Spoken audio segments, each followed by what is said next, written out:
Quand on pense à la retraite, plusieurs questions viennent à l'esprit. De combien d'argent aurais-je besoin? D'où proviendra cet argent? Une bonne planification est la clé de votre sécurité financière à venir. Vos sources de revenus à la retraite seront les régimes d'État, c'est-à-dire le régime de rente du Québec et la pension de la sécurité de la vieillesse, les régimes d'employeurs et votre épargne personnelle. Le régime de retraite de la Ville de Montréal pourrait représenter votre principal revenu de retraite. Alors voyons comment il fonctionne et quels sont ses avantages. Ces principes s'appliquent à tous les régimes de la Ville. Votre régime de la Ville est un régime à prestations déterminées. Cela signifie que le montant de la rente est fixé à l'avance selon une formule précise. La fluctuation des marchés financiers n'a donc aucune influence sur votre rente. De plus, le régime vous promet une rente payable toute votre vie. Ce type de régime offre donc un avantage important. Alors, cette retraite, elle est pour quand? Le régime fixe 3 dates importantes. L'âge de la retraite normale est 65 ans ou 60 ans pour les pompiers et les membres de l'état-major. Le régime fixe également la première date à laquelle vous pouvez prendre votre retraite.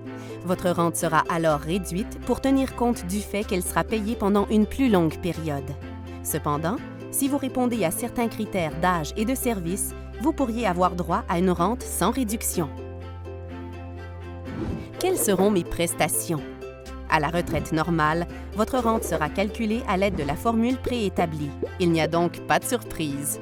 Votre rente tient compte de 2 facteurs principaux, votre salaire moyen et vos années de service.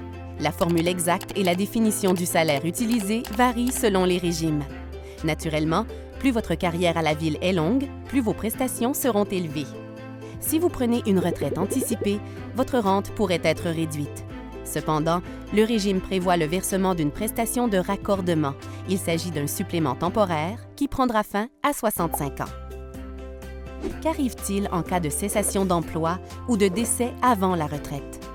Il est important de retenir que vous ne perdez rien de vos droits acquis.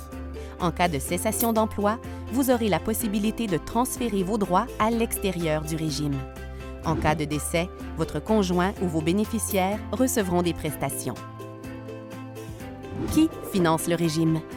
Vous devez verser des cotisations égales à un certain pourcentage de votre salaire. Les cotisations sont versées dans la caisse de retraite et ne peuvent servir qu'aux fins du régime de retraite. L'employeur verse au régime des cotisations au moins équivalentes. De plus, la caisse bénéficie des revenus de placement. Les fonds doivent être suffisants pour payer les prestations du régime. Lors d'un déficit, la loi exige que des cotisations spéciales soient versées, généralement par l'employeur ou selon les ententes. Conformément à la loi, votre régime est administré par un comité de retraite qui a délégué l'administration au bureau des régimes de retraite. Pour en savoir plus, consultez le sommaire des dispositions, votre relevé personnel ou visitez le site Internet.